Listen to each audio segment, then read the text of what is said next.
This week, in a first for the big nose, I sat down and had a chat with a very special guest. This week on the show, I chatted with Ciaran Byrne. Ciaran gave me an insight to growing up in Dublin and how much of a home bird he really is.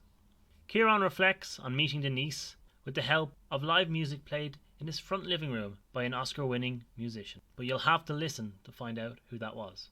I listened to Ciaran as he shared how he went from marriage in May of 2018 to level 7 in the Matter Public in early 2019 after getting one of those phone calls. Ciaran and I reflect on the importance of two things that we equally find important: manifesting positivity and a good old chat. And of course, me and Ciaran look towards the future in a post-COVID world where anything will be possible. So sit back, relax, and enjoy our chat on the Big Nose. Hello and welcome to the Big Nose. I'm delighted to have with me Ciaran Byrne. Hello Ciaran, how are you keeping? You well? Good, thank you. In terms of introducing yourself, I always say there's no one better to introduce themselves than the person themselves. I think the best thing to do is always go back to roots, and I suppose where you're from. I'm a dub, obviously, and I live in Glasnevin. I come from a family of seven, and we're very, very close. So there's 5 boys and 2 girls.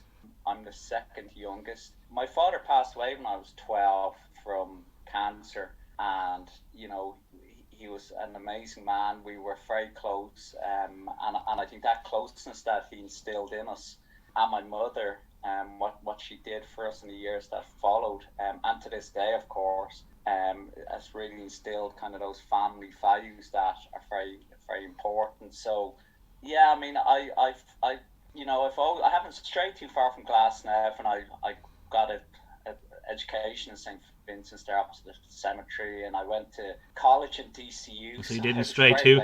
You kept it fairly local, huh? Support local, stay local. Vincent's to DCU, yeah. There's no getting rid of me, and it's funny because a lot of my family live around Glasnevin too. So we're really quite local, yeah, in that regard. So went to DCU, did a degree in computer applications, and then literally the day I graduated, I started my first business with my brother Andrew, and I've kind of been self-employed since, right up to the present day. So you're always like being in control, I suppose. It takes a certain type of individual, I suppose. I'd probably class you as an entrepreneur. Then if you start your own business and you come straight out of college, I think. Is there a certain type of personality trait or characteristic that drives a person like yourself to be your own boss or self-employed? Yeah, you know what I think there is. I think that you've got to have an appetite for risk. You've got to have an appetite for persistence and sheer stubbornness at times. But most of my family would be employed, say, and they wouldn't really fancy taking that risk. But I really haven't known any different myself. So, but it does. It requires a certain, view on life and view on risk in order to go out and do your own thing. And accepting failure, I suppose, is something that is a lot of people don't like the word failure, and they kind of get frightened of the word failure and don't like to be seen as a failure. And I suppose as an entrepreneur, as a self-employed person, you have to accept that everything you touch doesn't necessarily turn to gold, and there will be that failure along the way. Oh yeah, no, absolutely. I've had a lot of failures, and most of what you touch won't turn to gold. You will probably have more failures than you will have successes. And some of those failures would be small. I mean, you could have a failure on a daily basis, like on a particular day with something you've been working on, to a bigger failure where a project hasn't worked or a company doesn't work out. So yeah, failure is part and parcel of it, and you have to be prepared to just accept that that's part of the what you've taken on, and be prepared to get back up and go again. Yeah, and I was just as I was saying, I was doing a bit of research on yourself, and obviously you were on RTE TV getting a lovely garden done in your house, and from that I learned you actually built your own house or designed and managed that. Yeah. Well, I mean, the house situation. So my family. I mean, when I talk about living local, my family home is actually beside me here, and so I had bought right at the top of the Celtic Tiger years. I bought the back garden of the neighbours' land. It was quite a long garden, which ran parallel to my family home, and I built my own home. So right beside my mother, and would you believe my sister then did the same on the other side, and so now my poor wife Denise is stuck between my sister and my mother. So she's the patience of a saint to put up with that. Well, I know the feeling. Like my parents both grew up on the road. Where they met each other, they lived in number 16 and number 19. That's where they're from, in Coolock, and they decided that it would be a good idea to buy the house 5 doors down from my dad's mother. So I know the feeling of living on top of family. I've had 2 sets of grandparents living on my own road within 10 to 5 doors away. And now my sister is in the position where I think she wants to move my parents out of the house, have it herself, and put them into it. Right, yeah. Yeah, so she like it. I think it's and if you look at the road that I grew up on, a lot of people did the same. They didn't move too far, and I think that kind of builds into the Irishness and the sense of family, I suppose. Now moving on from that, and obviously you met your beautiful wife now, Denise. Was that back in college, or when was it? When did you and Denise meet up, and how did you know she was the one? So Denise would kill me because I'm never quite precise with times, but I think we're going on 10 years this year, and it was true actually mutual friends. We kind of both frequented McGowan there from Philsborough. Lovely, yeah. And we would know the McGowan family quite well, and one of the cousins, Glenn McGowan, who actually runs Scholars Hotel up in Drogheda, and Peggy Moore's pub, I think. But Glenn would have been pally with us both, and he introduced us. Glenn at the time was pursuing Denise's sister Myra, so he introduced us, and would you believe I actually had the good fortune to have Glenn Hansard, who plays with the Frames, play a gig in my house, and I invited Denise along to it. And we just clicked. I really gravitated towards Denise's looks and personality, and we really got on, and it kind of just took off from there. Yeah, it's a lovely story, and as I said, Neve, my fiance, was regaling, even when she met the two of you, how you could just see between the two of you the relationship that you've had. Obviously, in 2018, you would say that was probably a busy year. You're planning on getting married, and I suppose work was fairly busy for yourself. And did it take a toll on you? I suppose 2018. Yeah, look, it was crazy. I mean, I'd always been, as I've touched on, self-employed, and coming out of kind of the slump after the Celtic Tiger years, I was doing a lot of contracting, and trying to kind of scale the business, and it's tough to do that. I was building enterprise software applications, and then we decided to get married, found a lovely venue in Italy, Borgo di Tregolata. I'll Google that later on. Yeah, I really like saying that, and like we were busy with that, but I had this kind of, you kind of set these, I guess, bookends in your life. You're nearly like, I need to achieve this by the time I'm married, or I need to achieve this by this date, and I don't know why we do that, but I kind of felt that I needed to kind of progress my business to a point by the stage we were married, and I was putting maybe undue pressure on myself to do that. So it was a very busy time anyway in the run up to the marriage. Not to take away from it, I mean, I was really looking forward to it. I was exceptionally busy in the lead up and after. Yeah, and I suppose that going forward, I suppose getting married is stressful for anybody. And like myself and Eve are due to get married earlier on this year, and with everything that has been going on, we've knocked it back to next year, and please God, everything going well. we'll eventually tie the knot, I suppose. I got 10 months grace, as I keep joking with people. But knowing the timeline of your own journey, Ciaran, I suppose 2019 might be described then following on from getting married as a honeymoon to hell.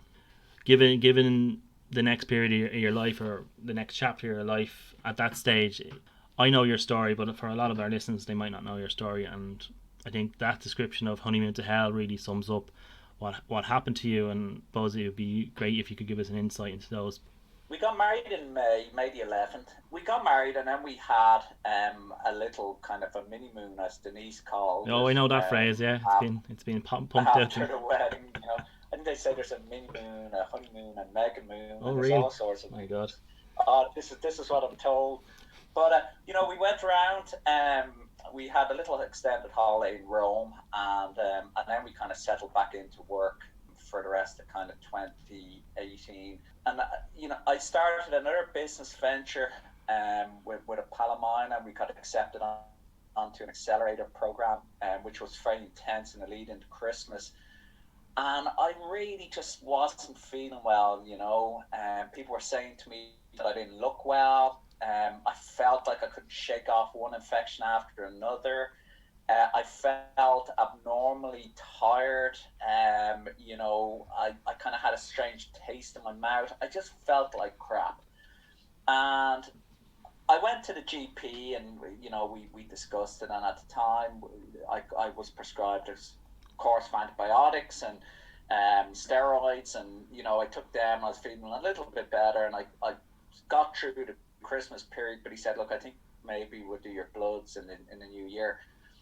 But our honeymoon was planned for start of January, so we set off on that, and we flew around. We did South Africa and safari in the Maldives, and it was absolutely beautiful. And for the most part, I actually felt pretty okay. The energy levels were okay. I felt I might finally be shaking this thing off. But when we flew back, I'll never forget sitting on a plane, and I didn't say it to Denise, but I thought to myself, I still don't feel 100%. There's something here, and I just don't know what it is. But I have to get this looked into. When I came back on the Monday, I think, and on the Tuesday, I booked into Charter Medical there in Smithfield for, like, as I call it, an NCT, so a full kind of body check of where they do physical examination, your full bloods, and they you kind of have a consultation.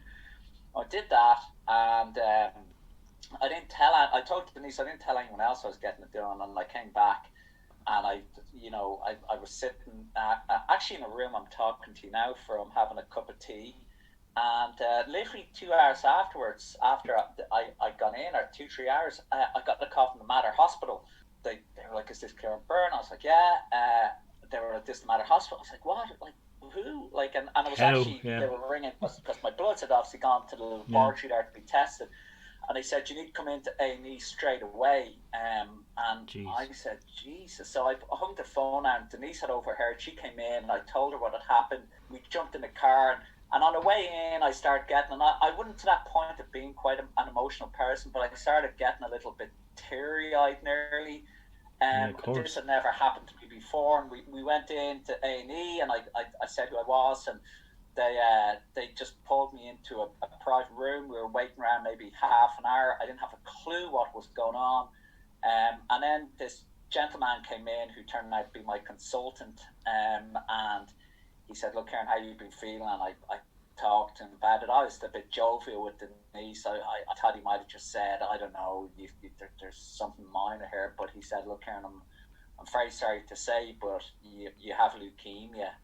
And specifically acute myeloid leukemia, AML."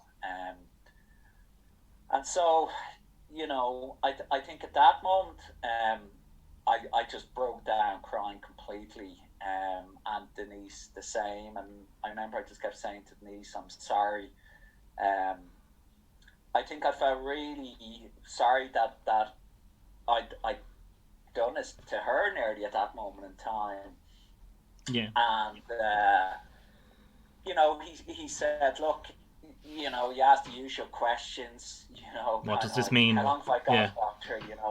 And he said, "Look, Ciaran, this is something that in three weeks we could be talking about a life termination event.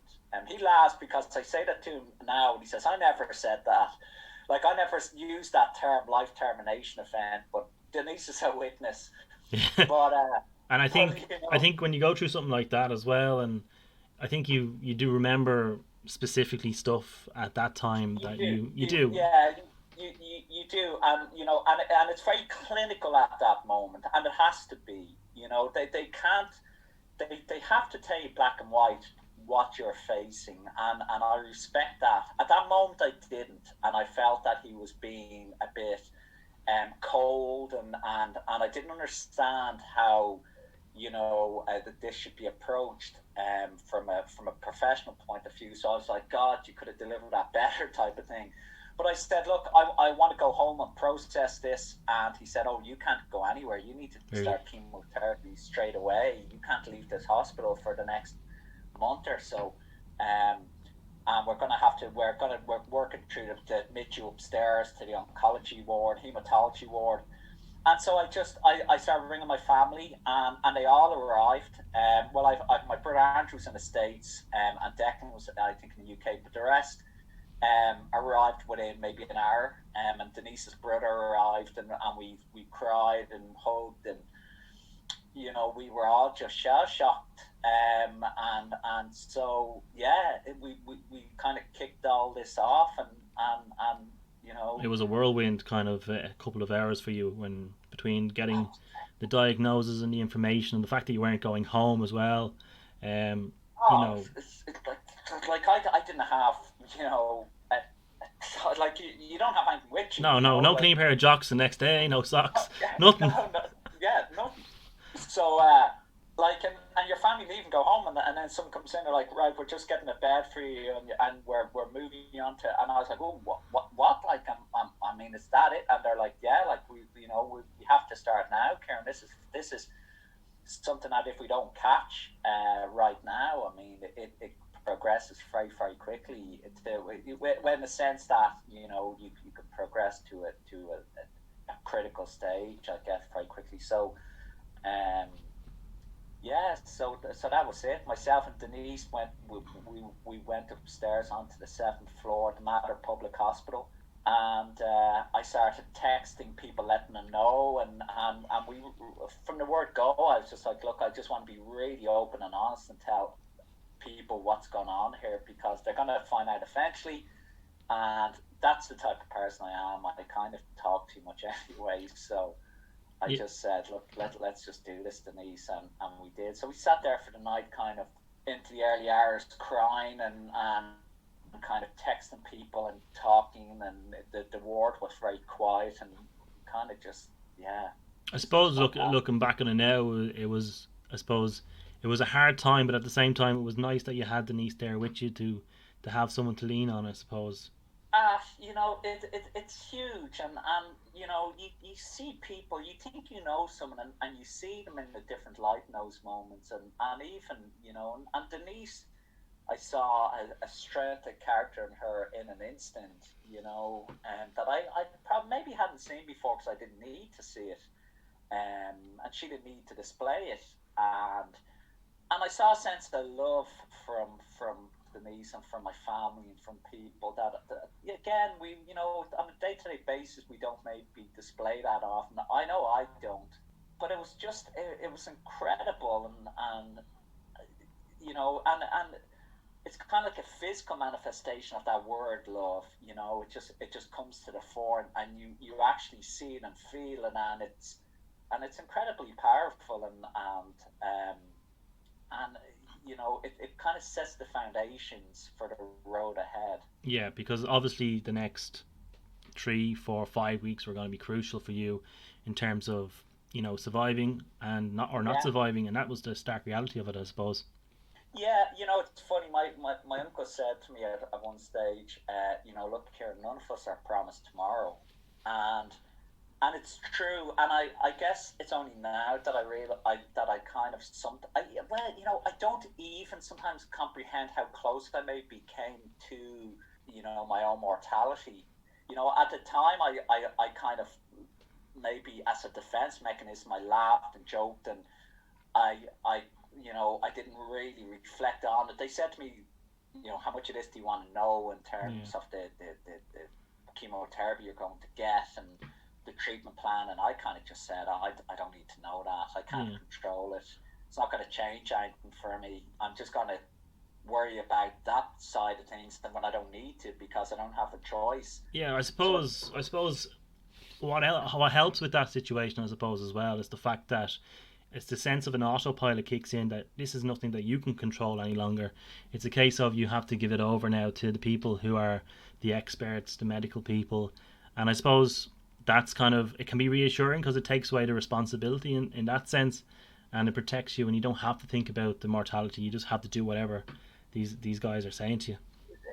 Very much so. And something that was really close to me and still is my faith. And my father had a very deep faith, and he instilled that in us. And at that moment, I could really feel something bigger than all of us in the room lifting me and making me strong and giving me that strength. And I could feel it, and I looked back not too long ago looking for a text message, and I came across the text messages that I sent out to people and and the WhatsApps and Instagram and that. And every one of the messages I sent was, I'm going to be I feel really positive. Look, I'm very lucky that there's a treatment plan. I'm going to be fine. I've got this really bad illness, but I'm going to be great. And I actually said, and I'm going to be out on the 23rd of April, the day of my birthday. And funny enough, that actually was exactly what happened.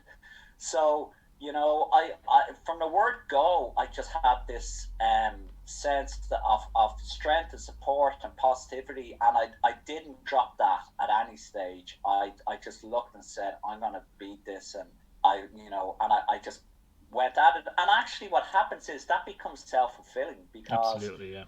Not only do you start believing it, but it starts happening. And Denise talks about this word, this term, manifesting.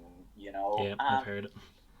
I kind of get it, because there is more, that happens than maybe we can label with a scientific term. Or that we understand. There's a lot out there that we don't understand, and sometimes the way things work, regardless of your faith or your understanding of the world, there's things that we don't understand, and some stuff that science can't understand at this moment in time, and maybe it is a bigger power. I suppose going through all this, Ciaran, and it's a traumatic experience for yourself, but luckily you've come out the other end. I suppose looking back on it, going through something like this doesn't happen in a vacuum. The illness is yours, and you're going through this, but you have a pair of eyes on you. You're looking out and how it's affecting the people around you. From your own point of view, how did you manage the effect of your illness on those around you?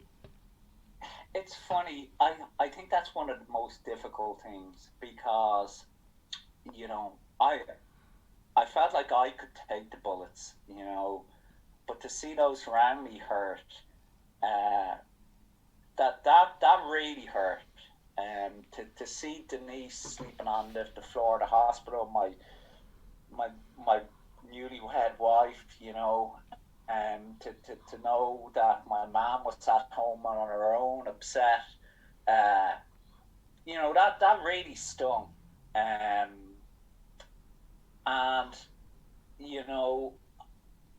I guess again there wasn't much I could do about that, but being in there going through the treatment, I went through the treatment, but everybody else, and it's not just your family, your friends too, and I had a lot of my friends, and they were very upset for me, and Denise's family were again very upset, and they were fantastic, and just to see all the people that you affect with your illness, and how much it hurts in them, that I won't lie, that was really tough to look at. I could take the kicks, but it really hurt me to see other people taking them too. And that's something that they're your own scars you have to show, and you have to bear on yourself, and a lot of that time you have to, when you're going through something, I suppose, as hard as this and as difficult as this, you don't want to add on to those around you how you're feeling about how it's affecting them. I suppose, as you said yourself, you're a fairly chatty individual. You'll probably chat to anybody walk by you on the Yeah. street if they stop and give it a minute of your time. Do you think the power of conversation is underrated? Oh yeah, no, absolutely. I mean, and the Irish, I mean, we're born to talk. It's funny. I used to go for walks around the ward in the Mater Hospital.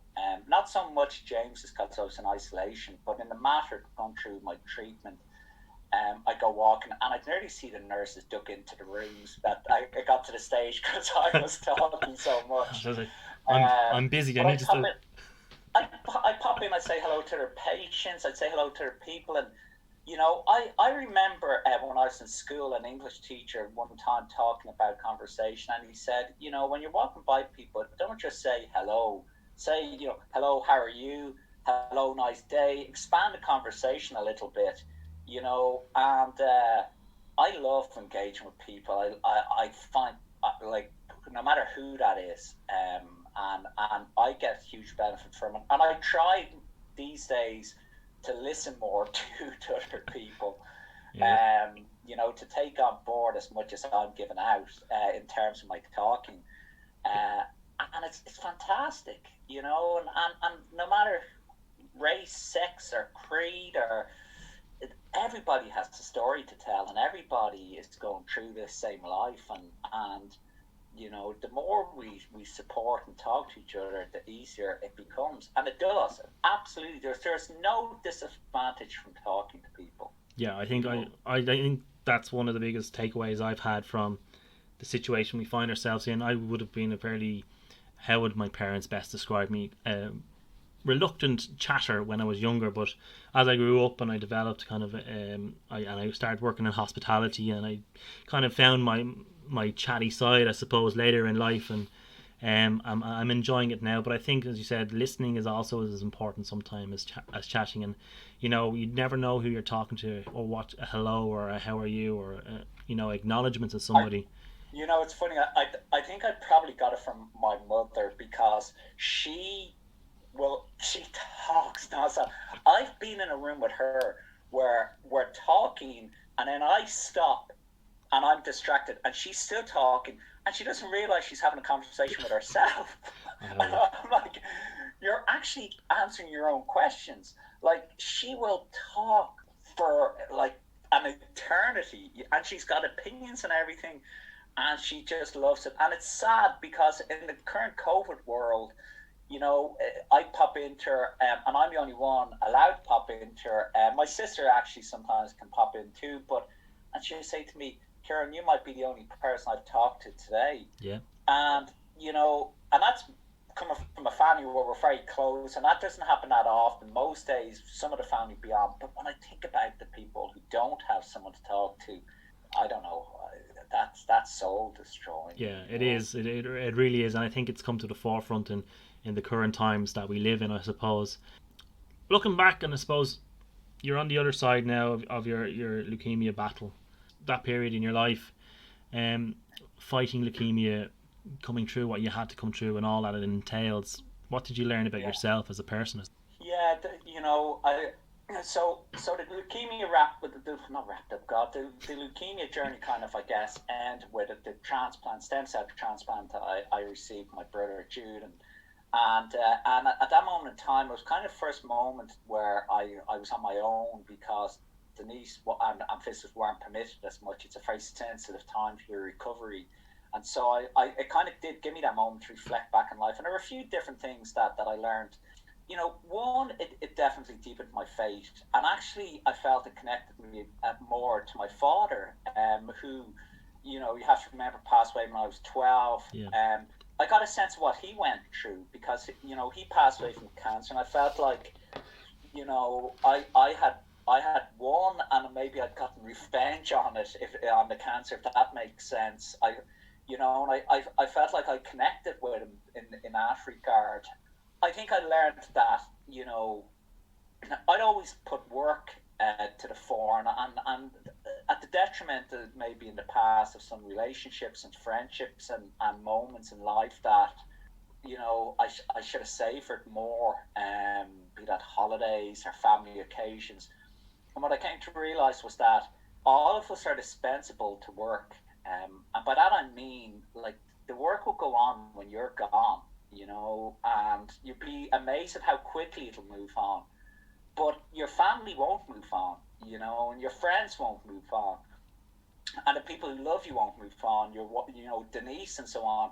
And so, you're not dispensable to them.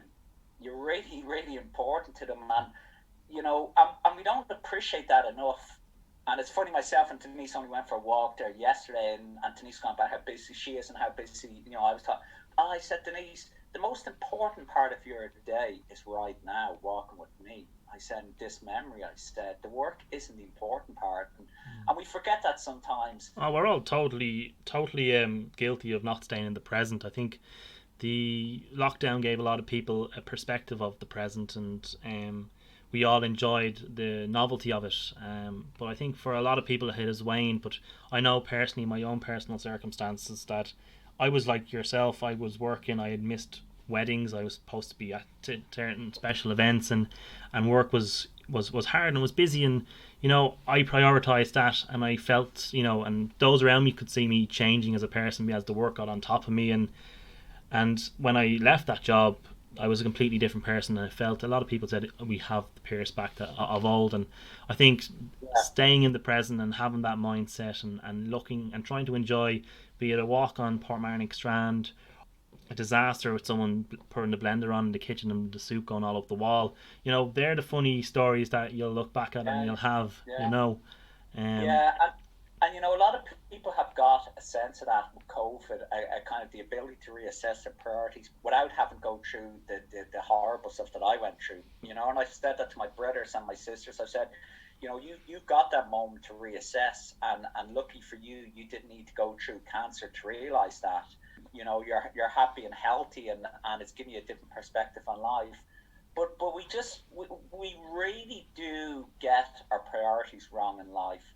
Like today, I've got lots of different things on, but probably the most important part of my day today would be the 1 hour I spend on my bike and in my little gym doing my exercise.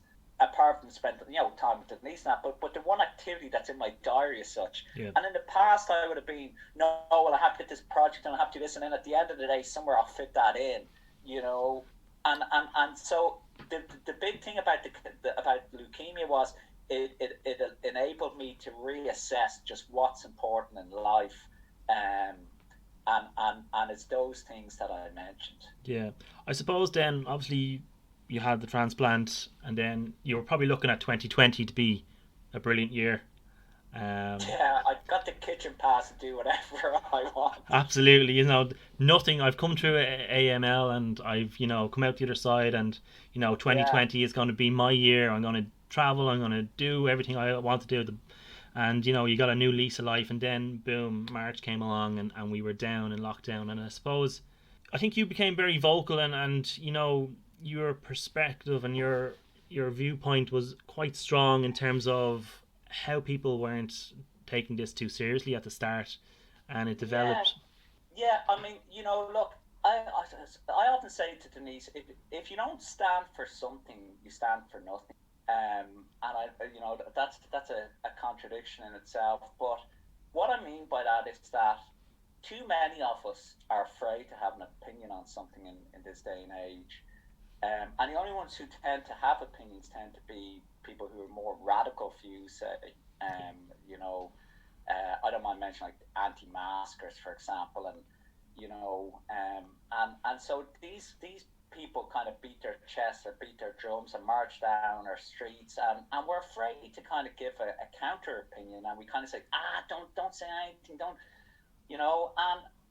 and you know what, a lot of things in life I do have an opinion on, and I'm not afraid to share them. And I felt that at that moment in time that there was maybe a seriousness in COVID that we hadn't quite grasped, and an urgency to kind of get our house in order, and I felt that I had an opinion on it, and a platform to maybe help some others see sense in maybe their actions. I think Astis has like I'm not going to say I'm right on everything. And my mother will laugh because she says you always think you're right on everything.